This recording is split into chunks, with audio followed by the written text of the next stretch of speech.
Loh, buktinya apa? Kalau kalian ingin masuk kerajaan Allah duluan, melacur. Ya? Terus kalau laki-lakinya yang Kristen mau kawin sama lonte gak apa-apa, karena diperbolehkan. Gitu ya. Jadi kalau kamu mengatakan saya londur, bapak kau saja, weh. Seperti ini tidak boleh. Kenapa kalian? Kenapa kalian? Panas kalian? Panas kalian? Orang-orang Kan kita mengatakan saya londur. Ya iyalah. Orang Kristen kan perempuannya semua londur. hancur negara ini. Londur kan? Iya betul. Londur semua. Iyalah. Lonte dulu. Menantang Tuhan kamu. Tuhan Yesus, dengarkan saya. Saya adalah Saya adalah mantan umatmu. Diam kau. Kau tidak perlu bicara. Saya adalah mantan umatmu yang dulu menyembah engkau, yang saya lalukan menjadi Tuhan. Diam kau. Saya tantang. Dengarkan saya. Di depan saya ada kitab suci kau. Karena saya tidak percaya kepada kau Yesus sebagai Tuhan, maka jangan selamatkan saya malam ini juga ketika saya tidur. Kalau sampai besok pagi saya masih bangun dengan keadaan selamat atas berkat rahmat Allah Subhanahu wa taala, berarti Yesus kau yang punya kelamin bukanlah Tuhan, melainkan manusia biasa saja yang tidak bisa berbuat. Puji nama Tuhan. Shalom. Jumpa lagi bersama saya, channel Gereja YouTube. Apa kabar kalian semua? Harapan saya kiranya kita semua masih dalam perlindungan Tuhan. Ya, pada kesempatan yang indah ini, saya akan memberikan atau menayangkan sebuah video yang sangat luar biasa, di mana banyak jiwa-jiwa umat yang disadarkan dengan penjelasan dari video ini. Banyak umat penasaran dengan kitab orang Kristen, lalu ia mencoba untuk membaca mulai dari Kejadian, dan ia mulai membandingkan isi-isi dari Alkitab dengan Al-Quran. Puji Tuhan. Akhirnya, ia menemukan kebenaran, dan kini ia sadar dan kebuka wawasannya untuk menjadi pengikut Kristus. Nah, penasaran dengan kisah perjalanannya atau kisah di mana ia mengambil keputusan menjadi pengikut Kristus. Mari kita sama-sama tonton kesaksian berikut ini. Ya, salam saudara, jumpa lagi bersama saya di channel ini. Selamat hari Minggu, selamat beribadah buat kita semua. Ya, cuplikan video di depan tadi adalah seorang ibu muslim yang bernama Nora Aritona. Ya, menurut pengakuan Nora Aritona ini, dia adalah mantan Kristen. Mantan Kristen dari mana? Mantan Kristen kok kelakuannya kayak begini? Saudara bisa nilai sendiri kan? Mana ada orang Kristen model begini? Mungkin selama di Kristen, dia kurang belajar. Atau mungkin dia punya dendam pribadi dengan orang Kristen, teman-teman ya. Makanya kelakuannya kayak begini ya. Sehingga dia nekat menghina kekristenan seperti ini, teman-teman ya. Kalau mau diskusi, ya diskusilah dengan sehat. Gitu loh. Jangan mengolok-olok satu sama lain. Ya. Kasih waktu buat yang satu untuk menjelaskan agamanya. Jangan kau komat kami kayak burung beo saja. Ya, teman-teman, ketika dia sudah murtad dari Kristen, menurut saya hidupnya semakin rusak, teman-teman ya. Otaknya sudah rusak, kabel-kabelnya sudah korslet, ya. Kok nekat sekali dia menantang Yesus Kristus. Ya, jadi orang seperti ini cocoknya diasingkan ke pulau terpencil, teman-teman ya, atau diisi di karung lalu ditenggelamkan ke dasar laut, ya. Karena menurut saya orang-orang seperti ini tidak cocok tinggal di Indonesia, ya. Orang-orang seperti ini kalau dibiarkan berkeliaran maka negara ini bisa hancur. Dibiarkan berkeliaran negara ini bisa hancur karena ulahnya, ya. Kerukunan antar umat beragama bisa hancur karena orang-orang seperti ini. Di Indonesia ini merupakan negara demokratis, negara yang menjamin kebebasan beragama, gitu loh. Setiap penduduk Indonesia berhak memilih dan menjalankan keyakinannya masing-masing. Jangan paksakan agama kau, ya. Jadi untuk apa kau hina-hina kekristenan? Kalau kau sudah murtad, ya murtad saja, jalankan saja agamamu, gitu loh. Jangan kau otak-atik isi Alkitab, menafsirnya secara sembarangan, menafsirnya seenak bijak kau, ya. Yuk teman-teman, kita simak dulu video berikut ini. Baru nanti di akhir video kita berikan tanggapan atau komentar kita ya. Berikut video. Penghinaan wanita muslim ini sebelumnya, ia pernah mengatakan, ada Tuhan. Belum 8 hari nonotnya dipotong. Dan sampai 33 tahun nonotnya tidak difungsikan. Pertanyaan saya, apakah Tuhanmu itu normal? Yesus normal atau tidak? Ungkapnya. Nah teman-teman, oleh karenanya, yuk saksikan video ini sampai selesai supaya saudara dan saya tidak salah berkomentar di kolom komentar. Ini dia videonya yang berikut. Karena saya tidak percaya kepada kau Yesus sebagai Tuhan, maka jangan selamatkan saya malam ini juga ketika saya tidur. Kalau sampai besok pagi saya masih bangun dengan keadaan selamat atas berkat rahmat Allah Subhanahu wa taala, berarti Yesus kau yang punya kelamin bukanlah Tuhan, melainkan manusia biasa saja yang tidak bisa berbuat apa-apa dari diriku sendiri menurut Yohanes 5 nomor 30. Ayo, kau berani? Kau berani? Mantap. Minum racun maut. Berani minum racun maut. Mana kekuasaan Tuhan kau yang sebagai juru selamat? Mana kekuasaan Tuhan kau sebagai juru selamat? Saya tantang kau. Ayo. Ayo, di mana? Ayo, kalau sampai besok pagi saya bangun berkat rahmat Allah Subhanahu wa taala, Tuhan saya yang menciptakan saya, berarti Tuhan kau yang sebagai manusia yang mempunyai kelamin bukanlah Tuhan, melainkan manusia biasa yang dia katakan, "Aku tidak dapat berbuat apa-apa dari diriku sendiri," kata Yesus. Sudah kau, saya mau bicara. Kenapa kuku bicara? Lakukan tantanganku. Lakukan tantanganku. Saya kan hanya menantang. Minum racun maut. Saya menantang Tuhan kamu. Tuhan Yesus, dengarkan saya. Saya adalah, diam. Saya adalah mantan umatmu. Diam kau tidak perlu bicara. Saya adalah mantan umatmu yang dulu menyembah engkau, yang saya lalukan menjadi Tuhan. Diam kau. Saya tantang, dengarkan saya. Di depan saya ada kitab suci kau. Kau diam. Tolong bekerja, host. Di depan saya ada kitab suci. Di depan saya ada kitab suci Bibel kau. Saya tantang. Kau kan bilang tantang Tuhan saya. Tuhan Yesus yang dijadikan Tuhan oleh umat Kristen. Saya tantang kamu Yesus yang sebagai Tuhan. Yang dulu saya adalah mantan menyembah nonot kau juga. Saya tantang. Ketika kau berkata di dalam Markus 16 nomor 16. Siapa yang menerima aku sebagai juru selamat dan memberi dirinya dibaptis, dia sekalipun dia meminum racun maut, dia tidak akan mati. Sekarang saya tantang kau Yesus yang sebagai Tuhan. Tuhan palsu atau Tuhan benar? Kalau menurut orang Kristen Tuhan yang benar, menurut saya kau adalah ilah palsu. Saya tantang kau ketika ada pengikutmu, pengikut setiamu yang katanya bersedia mati rela demi kau, yang kau katakan dalam Lukas 14 nomor 26, siapa saja yang mau menjadi muridku, dia harus membenci orang tuanya. Nah, contohnya seperti ini. Mungkin dia sudah melakukannya, membenci anaknya, membenci orang tuanya, sehingga menerima kau menjadi Tuhan dia. Selamatkan dia ketika dia minum racun maut. Selamatkan dia ketika dia minum racun maut. Selamatkan Fernando ketika minum racun maut. Selamatkan Fernando ketika minum racun maut. Datanglah kuasamu Yesus. Selamatkan dia. Tantangan saya kedua Yesus. Kau dengarkan saya tantangan saya yang kedua Yesus. Kalau saya masih hidup sampai nanti malam, berkat rahmatnya Allah Tuhan saya yang menciptakan saya, yang memberikan saya kehidupan, yang juga mencabut nyawa saya tantang kau diam. Saya tantang kau Tuhan, saya tantang kau nih Tuhan. Kalau sampai saya hidup pagi, berarti kau Yesus bukanlah Tuhan. Kau hanya manusia biasa yang dipilih oleh Tuhan untuk menyampaikan firman. Ayo, Kristen silakan naik. Open camp, minum racun maut. Kasihlah waktu orang lain. Minum racun maut, bang penginjil, ribut. Minum racun maut, Kak Fernando. Saya tantang kau minum racun maut. Tantangan aku sama pancor ini. Minum racun maut. Minum racun maut. Mulut kamu kan minum racun maut. Tunjukkan, buktikan. Cepat, saya tantang kau. Mulut kamu itu disobek itu. Banyak cerita kau, minum kau racun maut. Yang disobek dengan arit itu. Minum kau racun maut. Minum kau racun maut. Jangan ada yang naikkan dulu. Tolong. Ya, hari ini. Mulut kamu minum racun maut. Pancor itu loh. Minum racun maut. Silakan. Saya tantang. Dibacol ya? Dibacol ya? Minum racun maut. Ya mulut kamu itu dirobek. Minum racun maut. Ditunjukkan, bang, kan itu isi Bible. Minum racun maut. Minta sama Yesus. Iya, Yesus, itu isi Bible, bang. Saya sudah dibaptis dan mempercayai Engkau sebagai Tuhan dan Juru Selamat saya. Saya akan membuktikan di dalam Markus 16 nomor 16 Tuhan Yesus. Berdoa dulu. Tolong, di depan saya ini mereka menantangmu Yesus. Datanglah Engkau sebagai Tuhanku. Datanglah Engkau sebagai penyelamatku. Saya tahu Engkau adalah Tuhan. Walaupun memang tidak tertulis di dalam Bibelnya, saya mempercayai Engkau tetaplah Tuhan. Karena apa? Karena otak saya sudah didoktrin oleh pendeta-pendeta. Bilang gitu. Ayo, bicara sendiri seperti orang gila. Lanjut, Bun. Lanjut, Bun. Waduh, bicara sendiri seperti orang gila. Lanjut, Bun. Minum. Lanjut. Minum. Ajari dia berdoa. Ayo. Minum. Jangan kau hanya bisa minum tuak. Minum racun. Kalau seandainya Yesus mengatakan, sekalipun engkau minum tuak, kau tidak akan mabuk, baru mungkin ya. Kan? Ayo minum. Ayo minum. Fernando Jose. Ayo minum. Orang lain itu kasih tahu, kasih bicara. Minum. Minum. Sendiri. Itu Monggo minum.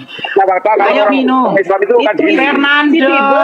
Izin Bang Bunda Aidil, biarin aja jangan tiba-tiba suara. Silakan minum. Berdoa dulu. Tuhan Yesus, tolong saya. Tolong saya mau minum racun ini. Iya toh? Itu datang ciuman kudus. Ayo minum, datang tuh ciuman kudus. Kiriman dari langit. Ya kan? Ayo minum piye toh? Minum, Mas Fernando. Datang ciuman dari Yesus. Ayo minum. Ayo minum. Anak saya minum susu loh. Sehat. Datang Yesus kau, ditantangnya minum apa? Minum racun maut. Anakku minum susu. Dia sehat. Ayo, monggo. Nggak ada yang mute kamu. Mas Fernando piye toh? Gusti Yesus kan? Iya, oke. Yang lain diam. Silakan. Diam. Agama kalau diperdebatkan minum. Saya bilang minum toh. Bisa ketemunya. Jangan sama saya. Minum. Berarti kalau membaca yang di kita itu bukan racun, Nak. Itu fakta. Monggo minum. Kalau membaca ini potong-potong. Dapat saya ciuman kudus lagi, Fernando. Enak kali dicium kudus ini loh. Ayo. Nah teman-teman, itulah dia seorang wanita muslim. Secara masif ia melakukan penghinaan kepada Tuhan Yesus Kristus di media sosial. Usai Ratu Entok ia menghina gambar Tuhan Yesus Kristus lalu dilaporkan. Akhirnya Ratu Entok langsung dijemput di rumahnya dan ditetapkan sebagai tersangka oleh karena ia melakukan penghinaan kepada Tuhan Yesus Kristus. Nah kemudian wanita muslim ini juga pernah ia melakukan penghinaan kepada Tuhan Yesus sebelumnya. Nah ia pernah mengatakan ada Tuhan, belum 8 hari nonotnya dipotong dan berumur dan sampai 30 tahun nonotnya tidak difungsikan, saudara. Pertanyaan saya, apakah Tuhanmu normal itu enggak? Yesus normal tidak? Nah, jelas-jelas wanita muslim ini ia secara gamblang melakukan penghinaan kepada Tuhan Yesus Kristus. Ia melakukan perbandingan dengan nabinya kepada Tuhan Yesus Kristus. Nah, teman-teman, oleh karena pernyataan wanita muslim ini bikin gaduh, bikin resah, bikin tidak masyarakat, maka dia dilaporkan di Kapolda Sumatera Utara. Teman-teman, belum diproses kasus penghinaannya sebelumnya, maka ia sudah bikin ulah lagi, yaitu menantang Tuhan Yesus Kristus secara terang-terangan. Nah teman-teman, saya katakan kepada Nora Artonan, dengarkan saya ya, Anda pun tidak mengakui Yesus Kristus adalah Tuhan, Anda tidak menyembahnya, Anda tidak mengakui Ia sebagai Tuhan, bukan berarti Anda bebas menghina, mengolok-olok Tuhan Yesus sebagaimana lain. Sama, misalnya saya tidak akui nabimu adalah sebagai nabi, tetapi saya menghargai nabimu adalah nabi saudara-saudara saya Muslim. Jadi jangan karena saya tidak mengakui nabimu adalah bukan nabi saya, ngata-ngatai Tuhan nabimu itu. Tidak seperti itu, ya, tidak, ya. Oleh karena saudara, mohon kepada Kapolda Sumatera Utara supaya ditangkap manusia ini. Ini jelas-jelas ia melakukan penghinaan kepada Tuhan Yesus Kristus dan membuat keributan, keresahan dan kegaduhan di tengah-tengah masyarakat. Sekali lagi, silahkan tangkap, adili, dan dipenjara. Ini jelas penghinaan terhadap Kristen. Tapi kok dibiarkan seperti ada pembiaran gitu loh. Seharusnya pihak yang berwajib segera menangkap pelaku, ya. Jangan biarkan dia berkeliaran, teman-teman, ya. Karena orang-orang seperti ini bisa merusak kerukunan antar umat beragama. Dia ini seperti hama yang merusak tanaman yang lagi hijau-hijaunya gitu loh, ya. Menurut teman-teman bagaimana? Silakan berikan tanggapan dan komentar kalian. Dan silakan berkomentar, tetapi ingat, jangan menghina, jangan mengolok seperti orang-orang ini, ya. Dan jangan lupa share video ini sebanyak-banyaknya, supaya kalau bisa video ini sampai ke berita ini sampai ke presiden dan wakil presiden, ya. Supaya kalau tidak ada tindakan lanjut dari kepolisian, presiden dan wakil presiden tahu, ya. Ya, teman-teman sekalian, demikian video ini. Tuhan Yesus memberkati dan sampai jumpa di video-video berikutnya. Shalom.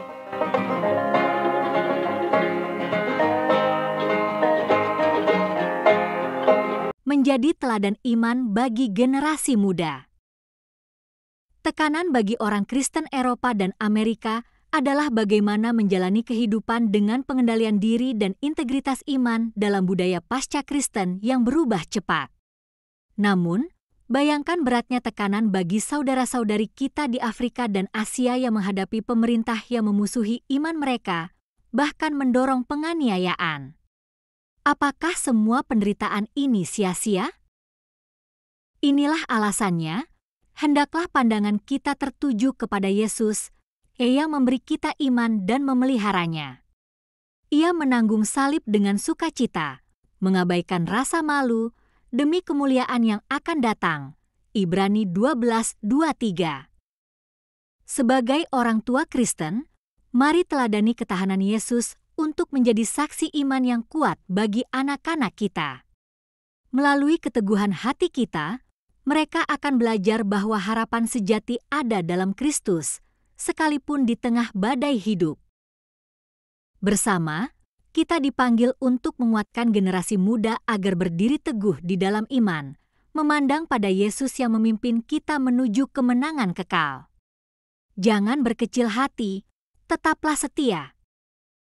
Hidup dengan integritas di dunia yang berbeda. Pernahkah Anda merasa sulit melawan tekanan budaya? Di dunia yang terus bergerak begitu cepat, jauh lebih mudah mengikuti arus. Tapi, apa artinya bagi jiwa Anda? Hidup dalam kebenaran memerlukan keberanian untuk berkata tidak pada dosa, bahkan ketika itu terasa sulit. Kita semua tahu, menjadi orang yang patuh dan setia pada prinsip iman bukan hal mudah. Seringkali, Anda terlihat berbeda dari orang lain, bahkan merasa seperti sendirian. Namun ingat, kesetiaan pada nilai-nilai moral membawa kedamaian hati yang tak tergantikan. Teman-teman mungkin memilih kesenangan sesaat, tetapi Anda memilih jalan yang lebih besar, jalan yang mendekatkan Anda pada Tuhan. Pengorbanan Anda adalah bentuk cinta dan ketaatan, menerima kehendak Tuhan meski sulit. Ada kekuatan luar biasa dalam mengambil langkah kecil namun konsisten menuju kebenaran. Tetap teguh pada iman Anda, sebab ada terang di ujung jalan ini. Tuhan mengenali setiap perjuangan Anda. Bahkan ketika dunia tidak memedulikan, Tuhan melihat dan menghargai Anda. Jalan ini mungkin sepi, tapi tidak pernah sia-sia. Jangan takut untuk menjadi berbeda. Hidup dalam kebenaran adalah perjuangan yang berharga. Bagikan pesan ini kepada orang lain, biarkan hidup Anda menjadi kesaksian inspiratif. Bersama-sama, kita bisa membangun komunitas yang kokoh, penuh iman, dan selalu mendukung nilai-nilai moral. Menetapkan mata kepada Yesus. Marilah kita melangkah dalam hidup ini dengan mata yang senantiasa tertuju kepada Yesus. Dia adalah pemimpin iman kita, yang membawa iman kita kepada kesempurnaan. Meskipun menghadapi kehinaan, Dia dengan sukacita memikul salib untuk tujuan yang mulia. Saat ini, Yesus duduk di sebelah kanan tahta Allah, menunjukkan kepada kita teladan sejati dalam kesetiaan dan ketaatan kepada Bapa. Ingatlah akan pengorbanannya, yang dengan sabar menanggung bantahan dan penderitaan dari orang berdosa. Melalui kesulitan itu, Yesus telah membuktikan kekuatan kasih-Nya. Ketika kita menghadapi tantangan, biarlah teladannya menguatkan kita agar tidak lemah atau putus asa. Bersama Yesus, kita dapat bertekun dan berjalan dalam iman dengan penuh harapan.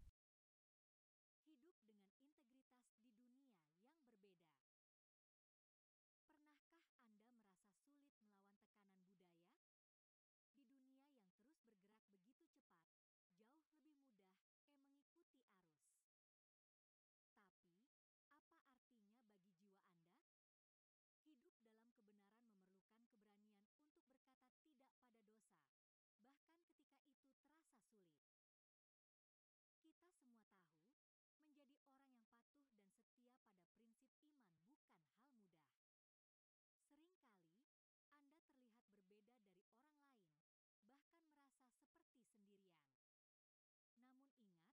Namun ingat, kesetiaan pada nilai-nilai moral membawa kedamaian hati yang tak tergantikan. Teman-teman mungkin memilih kesenangan sesaat, tetapi Anda memilih jalan yang lebih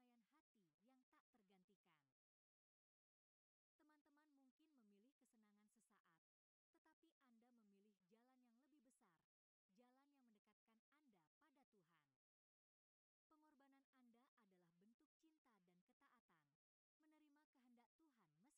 dan ketaatan, menerima kehendak Tuhan meski sulit. Ada kekuatan luar biasa dalam mengambil langkah kecil namun konsisten menuju kebenaran. Tetap teguh pada iman Anda, sebab ada terang di ujung jalan ini. Tuhan mengenali setiap perjuangan Anda. Bahkan ketika dunia tidak memedulikan, Tuhan melihat dan menghargai Anda. Jalan ini mungkin sepi, tapi tidak pernah sia-sia. Jangan takut untuk menjadi berbeda. Hidup dalam kebenaran adalah perjuangan yang berharga. Bagikan pesan ini kepada orang